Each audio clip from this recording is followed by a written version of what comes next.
ይህን ነገር ብነግራችሁስ ስኬት ደስታን አያመጣም። ነገር ግን ደስታ ስኬትን ያመጣል።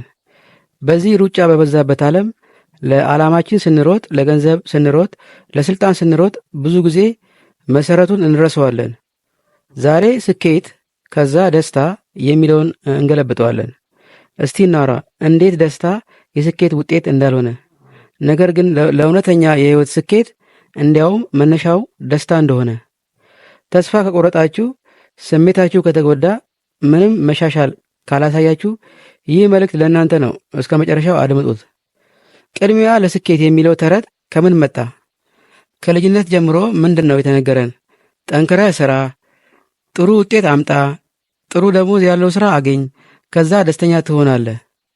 ነገር ግን እስቲ ልጠይቃችሁ፣ ምን ያህል ሰዎች ናቸው የምታውቋቸው ከላይ የጠቀስናቸውን ሁሉ አግኝተው ደስተኛ የሆኑ ወይም ውስጣቸው የረካ?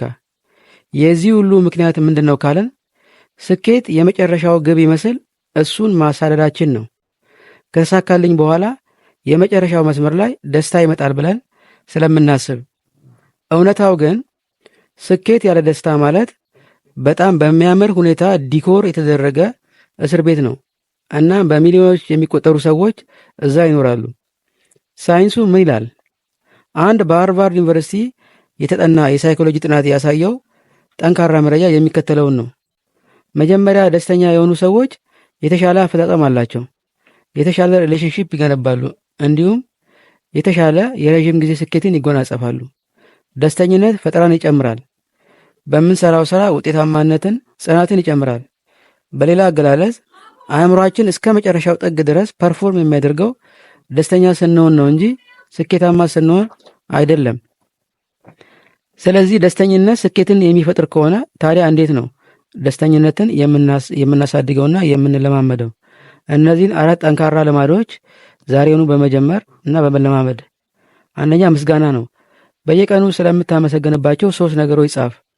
አእምሯችንን ሽፍት እናደርገዋለን ካጣኸው ነገር ወዳገኘው ነገር። ሁለተኛው እንቅስቃሴ ነው። ኤክሰርሳይዝ ሙዳችንን ከፍ ያደርገዋል። በየቀኑ በትንሹ የ10 ደቂቃ የአእምሮ ኬሚስትሪን ይቀይረዋል። ሶስተኛው ኮኔክሽን ነው። ከምትወዳቸው ሰዎች ጋር በቅርብ ማውራት። እውነተኛ የሰዎች ቅርርብ፣ ልብ ለልብ ውይይት የደስተኝነት ትልቅ ምንጭ ነው። አራተኛው ዛሬ ላይ ኑር። ትኩረትህ ዛሬ ላይ ይሁን። ጥሙና ውሰድ፣ ጸልይ፣ በጥልቅ ተንፈስ። ብዙዎቹ ደስተኛ ያለመሆን ስሜቶች የሚመጡት ያለፈን በማሰብና ስለ ወደፊቱ በመጨነቅ ነው። ያለው አሁን ነው። እርግጠኛ የምንሆነው ስለ አሁን ነው። አሁን ላይ አተኩር። ሰላም ዛሬ ነው። ደስተኛ ስትሆኑ አእምሯችሁ ንጹህ ይሆናል። ፈጠራችሁ የበለጠ ያድጋል። የተሻለም ውሳኔ እንወስናለን። የተሻሉ ሰዎችን አትራክት እናደርጋለን። ከውድቀታችንም ቶሎ እንነሳለን። ስኬትን ማሳደድ አቁምና ይልቅ መገንባት ጀምር። እንደዛ ሲሆን ነው ህይወት የሚያምረው።